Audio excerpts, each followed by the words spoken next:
అందరికీ నమస్తే. అందరు ఎట్లున్నారు? మంచిగా ఉన్నారా? ముందుగాల అందరికీ వరలక్ష్మి వ్రతం శుభాకాంక్షలు. శ్రావణ మాసం వచ్చిందంటే అందరి ఇల్లు దేవాలయాల్లాగా ముస్తాబవుతాయి. ఆడవాళ్ళు ముత్తైదువులందరికీ శ్రావణ మాసం ఎంతో ఇష్టమైన మాసంగా చెప్పవచ్చు.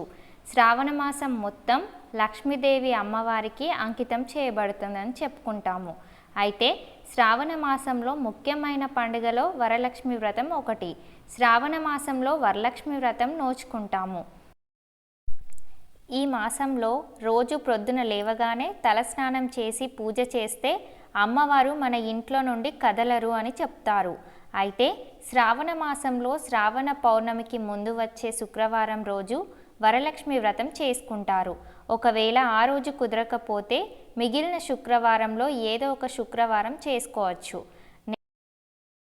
నేను ముందు రోజే ఇల్లంతా శుభ్రం చేసుకున్నాను. మార్నింగ్ లేవగానే తలస్నానం చేసి వాకిట్లో ముగ్గులు వేసి గడప పూజించుకొని ఆవు పంచకంతో ఇల్లంతా శుభ్రం చేసుకున్నా. వ్రతానికి సంబంధించిన అన్ని సామాగ్రి తెచ్చుకొని వ్రతం మొదలుపెట్టాను.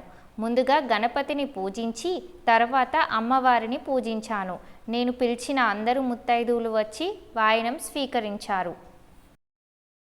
వచ్చిన ముత్తైదువులందరికీ ముందుగా కాళ్ళకు పసుపు రాసి బొట్టు పెట్టి వాయనం ఇచ్చాను.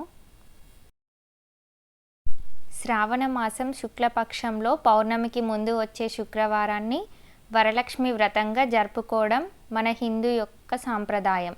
వరలక్ష్మి దేవత విష్ణుమూర్తి భార్య. హిందూ మతం ప్రకారం ఈ పండుగ చాలా విశిష్టమైనది.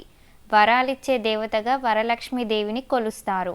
ఈ పూజలు ఆంధ్రప్రదేశ్, తెలంగాణ, కర్ణాటక రాష్ట్రాల్లో చాలా స్త్రీలు కొలుస్తారు. ఈ పండుగను ముఖ్యంగా వివాహమైన మహిళలు నిర్వహిస్తారు. ఈ రోజున దేవతను పూజిస్తే అష్టలక్ష్మి పూజలకు సమానం అనే నమ్మకంతో కుటుంబ సభ్యులు కూడా పాల్పంచుకుంటారు. ముఖ్యంగా మంచి భర్త, కుమారులు కలగాలని అమ్మాయిలు పూజిస్తారు.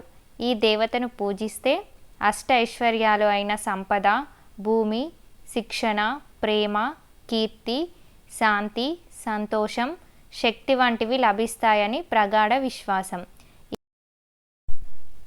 స్త్రీలకు సకల సౌభాగ్యాలిచ్చే వరలక్ష్మి వ్రతం చేసిన వారికి ఎంతో సౌభాగ్యం. అలాంటి సకల సౌభాగ్యాలు కలిగించే వరలక్ష్మీదేవి మీకు సకల ఐశ్వర్యాలు ఇవ్వాలని కోరుకుంటున్నాను. లక్ష్మీదేవి అనుగ్రహం ప్రతి ఒక్కరిపై ఉండాలని ఆశిస్తున్నాను. అందరికీ మరోసారి వరలక్ష్మి వ్రత శుభాకాంక్షలు.